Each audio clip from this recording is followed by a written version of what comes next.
Hello friends, मेरा नाम है डॉक्टर अंजलि और आज मैं आपसे डिटेल डिस्कशन करने वाली हूँ हार्ट अटैक पे।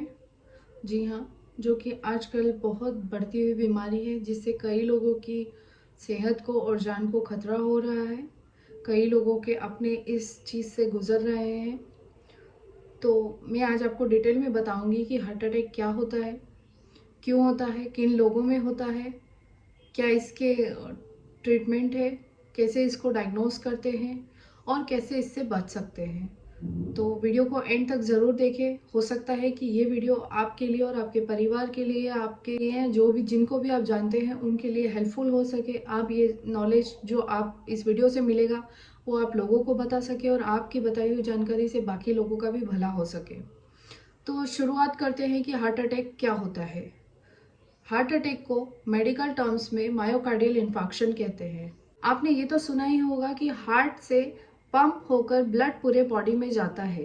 मेन पंप जो होता है बॉडी का वो हार्ट होता है। हार्ट हमारे बॉडी के हर एक सेल तक ब्लड पहुंचाता है।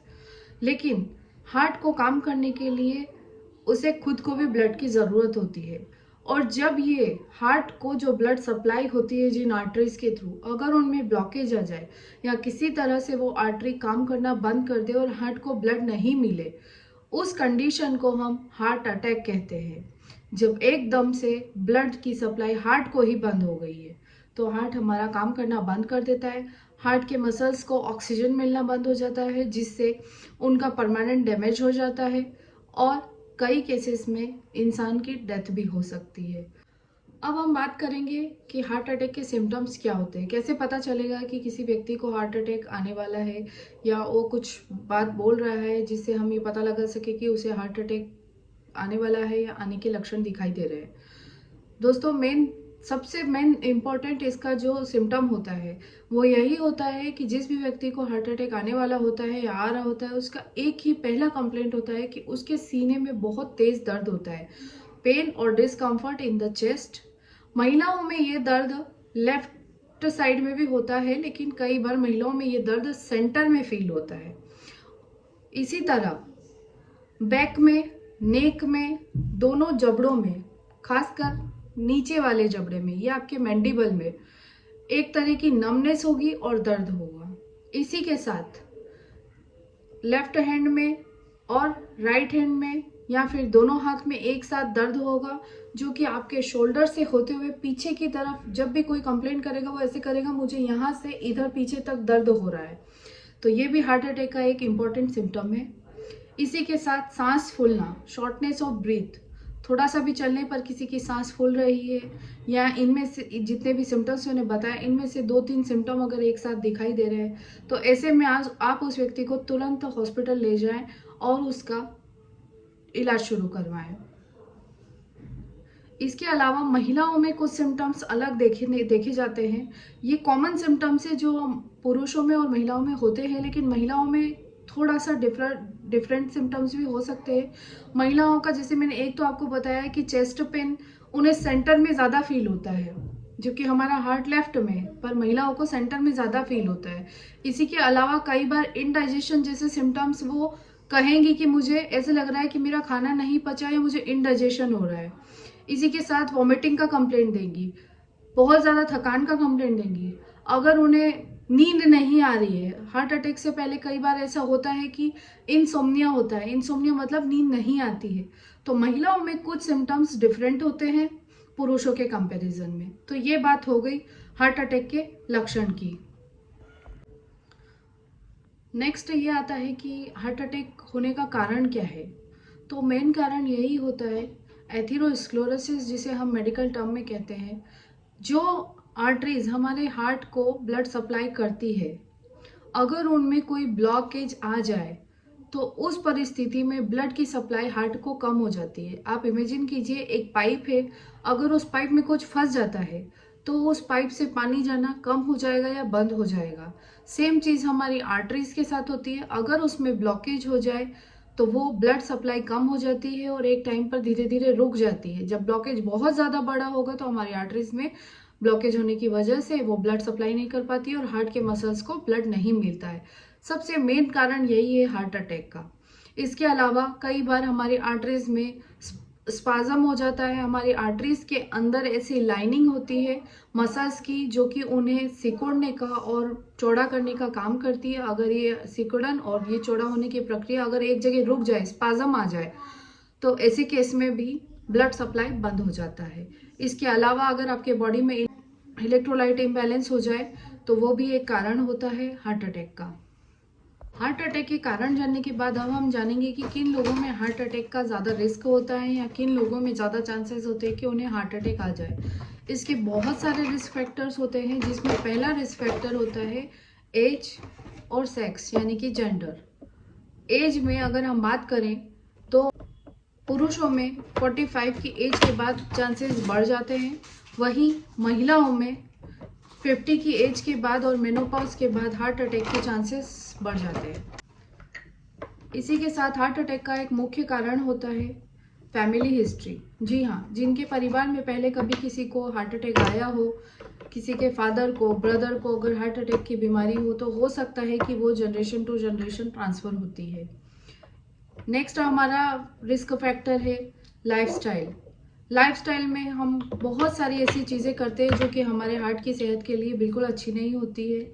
लैक ऑफ फिजिकल एक्टिविटी, अच्छी डाइट नहीं लेना, बहुत ज़्यादा तला गला खाना खाना जो कि हाई इन सोडियम हो, ऐसे खाना खाने से, ज़्यादा नमकीन खाना खाने से भी हार्ट अटैक के चांसेस बढ़ जाते हैं। अथेरोस्क्लेरोसिस होती है, ब्लड में क्लॉट जमा होते हैं जो कि कहीं भी आर्टरी में जाके रुक जाते हैं और ब्लड सप्लाई बंद हो जाता है। स्मोकिंग एंड ड्रिंकिंग हैबिट्स भी एक फैक्टर है जो कि आपको हार्ट अटैक की रिस्क पे लेके जाते हैं। आपको हार्ट अटैक होने के चांसेस बढ़ जाते हैं।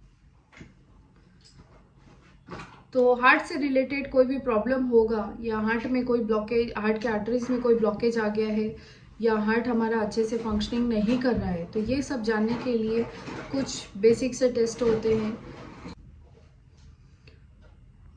जब भी कोई कंप्लेन करता है कि उसके हार्ट में या चेस्ट में पेन हो रहा है या कोई सिम्टम अगर बता रहा है या पाल्पिटेशंस हो रहे हैं, हार्ट बीट बहुत ज़्यादा बढ़ गई है, चलने पे सांस फूल रही है, ऐसे सभी सिम्टम्स में सबसे बेसिक टेस्ट करते हैं ईसीजी, जिससे पता चलता है कि हार्ट की फंक्शनिंग प्रॉपर है या नहीं है। नेक्स्ट होता है इको। इको में क्या करते हैं, इको में कंप्लीट हार्ट की फंक्शनिंग चेक करते हैं। ईसीजी में जितना क्लियर नहीं हो पाता उससे ज़्यादा क्लियर और ब्लॉकेज की स्थिति भी हमें इको के थ्रू पता चल जाती है। Eighty heart computer tomography, CT scan होता है हार्ट का।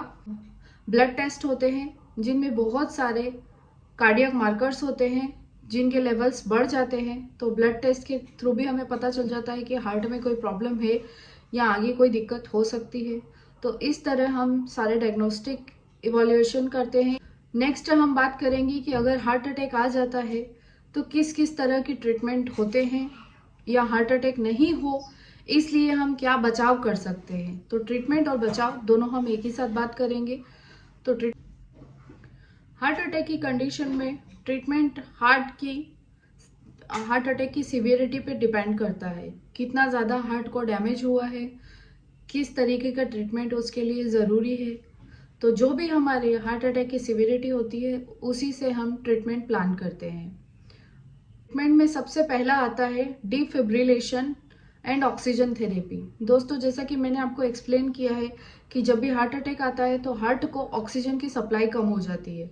तो ऐसे में हम हार्ट को ऑक्सीजन सप्लाई बढ़ाने के लिए जो भी पेशेंट होता है उसे ऑक्सीजन थेरेपी पे रखते हैं, ताकि उसे उसके हार्ट को ज़्यादा से ज़्यादा लंग्स के थ्रू ऑक्सीजन मिले।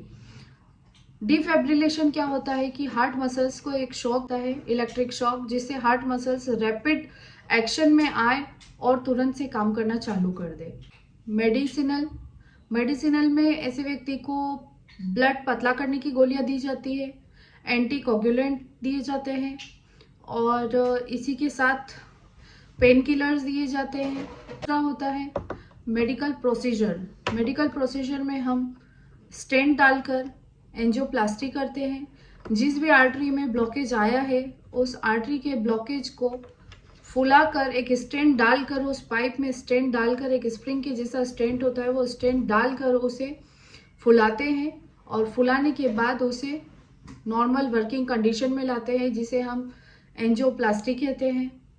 नेक्स्ट होता है सर्जरी, इन तीनों कंडीशन से भी अगर बहुत ज़्यादा सीवियर हार्ट डैमेज हो जाता है और आर्टरी को हम ठीक नहीं कर पाते हैं तो हमारे पास लास्ट ऑप्शन होता है कार्डियक सर्जरी, जिसे हम बाईपास सर्जरी भी कहते हैं, जिसमें हम बॉडी के किसी और पार्ट से, हाथ से, पैरों से आर्टरीज निकालते हैं और उन आर्टरीज को, जो भी ब्लॉक्ड आर्टरीज है, उनसे बाईपास कर देते हैं, एक नया बाईपास रास्ता निकालते हैं। जिसे बाईपास हम किस चीज को कहते हैं कि एक रास्ता अगर ब्लॉक है तो उसको घुमा के हम दूसरे रास्ते से जा सके, उसे हम बाईपास कहते हैं। सेम वही हम अपने हार्ट पे सर्जरी जब होती है तो यही काम होता है, आपकी बॉडी से एक आर्टरी निकाली जाती है और जितने भी बाईपास की जरूरत होती है उतने बाईपास ग्राफ्टिंग किए जाते हैं। तो ये बाईपास हो गया। अब प्रिवेंशन कैसे होता है? प्रिवेंशन के लिए कार्डियक रिहेबिलिटेशन होता है। अगर आपको लगता है कि आपके ब्लड टेस्ट में कुछ भी एबनॉर्मल आया है जिससे आपके हार्ट के हेल्थ को खतरा है, तो रिहेबिलिटेशन में आपको एक अच्छी लाइफस्टाइल मेंटेन करने के बारे में बताया जाता है, एक्सरसाइजेस के बारे में बताया जाता है, क्या आपको डाइट में चेंजेस करने चाहिए, कितना आपको वेट मैनेज। तो इस तरह से मैंने आज आपको पूरा हार्ट से रिलेटेड और हार्ट अटैक से रिलेटेड जानकारी दी है। उम्मीद करती हूँ कि आपको ये जानकारी समझ में आई होगी और अच्छी लगी होगी। आपको ये आगे समझ में आया होगा कि आप अपने हार्ट की सेहत का ध्यान कैसे रख सकते हैं या हार्ट अटैक होने से कैसे बच सकते हैं। तो अगर आपको ये वीडियो अच्छा लगा हो तो इसे लाइक करें, शेयर करें और सब्सक्राइब करना ना भूलें और साथ ही बेल आइकन प्रेस कर दें। इस तरह के हेल्थ रिलेटेड टॉपिक पे मैं कोई वीडियो बनाऊँ तो वो वीडियो का नोटिफिकेशन सबसे पहले आपके मोबाइल पर आए। अपना और अपनों की सेहत का ध्यान रखिए और मेरे नेक्स्ट वीडियो में मिलते हैं। तब तक के लिए बाय बाय।